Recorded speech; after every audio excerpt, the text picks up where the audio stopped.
دن کے 11 بجے ہیں۔ السلام علیکم۔ یہ ریڈیو پاکستان ہے۔ عمرانہ ناہید سے خبریں سنیے۔ پہلے اہم خبروں کا خلاصہ۔ وزیر اعظم اقوام متحدہ کی جنرل اسمبلی سے خطاب میں اجتماعیت اور عالمی امن کو مستحکم کرنے کی حمایت کے لیے پاکستان کے پختہ عزم کا اعادہ کریں گے۔ وزیر پیٹرولیم نے چین کے ساتھ توانائی کی تلاش، اختراع اور پائیدار ترقی کے شعبوں میں تصویراتی شراکت داری کو فروغ دینے کے عزم کا اظہار کیا ہے۔ ایران کے صوبے خراسان میں کوئلے کے ایک کان میں گیس بھرنے سے ہونے والے دھماکے میں 19 افراد جاں بحق ہو گئے ہیں۔ جنوبی ایشیائی فٹ بال فیڈریشن انڈر 17 چیمپئن شپ میں کل تھمپو میں پاکستان کا مقابلہ میزبان ملک بھوٹان سے ہوگا۔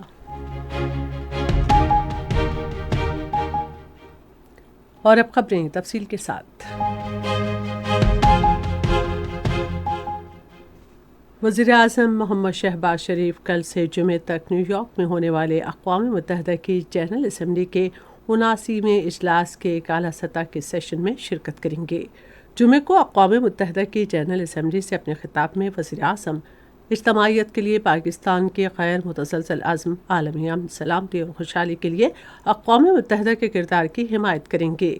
وہ فلسطین اور جموں و کشمیر کے تنازع سمیت اقوام متحدہ کی سلامتی کونسل کے ایجنڈے پر دیرینہ عرصے سے حل طلب مسائل کی اہمیت کو اجاگر کریں گے۔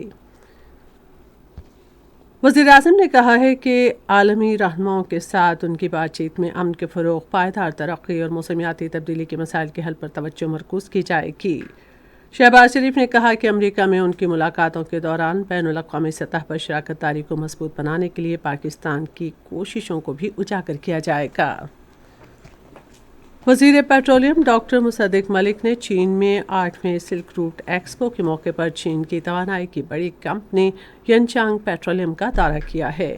یہ دورہ دونوں ملکوں کی جانب سے توانائی کے امکانات کی تلاش، جدت پسندی اور پائیدار ترقی کے شعبوں میں تصویراتی شراکت داری کو فروغ دینے کے عزم کا اظہار ہے۔ ینچانگ پیٹرولیم کی سینئر قیادت نے ڈاکٹر مصدق ملک کو کمپنی کے جاری منصوبوں اور مستقبل کی ترقی کی حکمت عملی کے بارے میں تفصیلی بریفنگ دی۔ اس موقع پر تیل اور گیس کی تلاش، ریفائنری کے شعبے میں تعاون، کوئلے کے مربوط صنعتی کمپلیکس اور ٹیکنالوجی میں جدت پسندی سمیت مختلف اہم شعبوں پر تبادلہ خیال کیا گیا۔ وفاقی وزیر نے توانائی کی بڑھتی ہوئی مانگ کو پورا کرنے کے لیے عالمی تعاون کی اہمیت پر زور دیا۔ انہوں نے کہا کہ پاکستان اور چین کے توانائی کا تحفظ یقینی بنانے کے حوالے سے مشترکہ اہداف ہیں۔ پاکستان اور چین نے انسداد دہشت گردی، اسمگلنگ اور انسداد منشیات کی روک تھام کی کوششوں سمیت مختلف شعبوں میں تعاون بڑھانے پر اتفاق کیا ہے۔ اس بات پر اتفاق وزیر داخلہ محسن نقوی کی اسلام آباد میں چین کے سیاسی اور قانونی امور کے وزیر چین منگجو کی زیر قیادت اعلیٰ سطح کے چینی وفد کے ساتھ ملاقات کے دوران کیا گیا۔ ملاقات کے دوران گلگت بلتستان یا سنکیانگ میں پولیس اور نیم فوجی دستوں کی مشترکہ مشقیں منعقد کرانے اور سنکیانگ پولیس اکیڈمی میں گلگت بلتستان کے پولیس افسروں کو تربیت دینے کا فیصلہ کیا گیا۔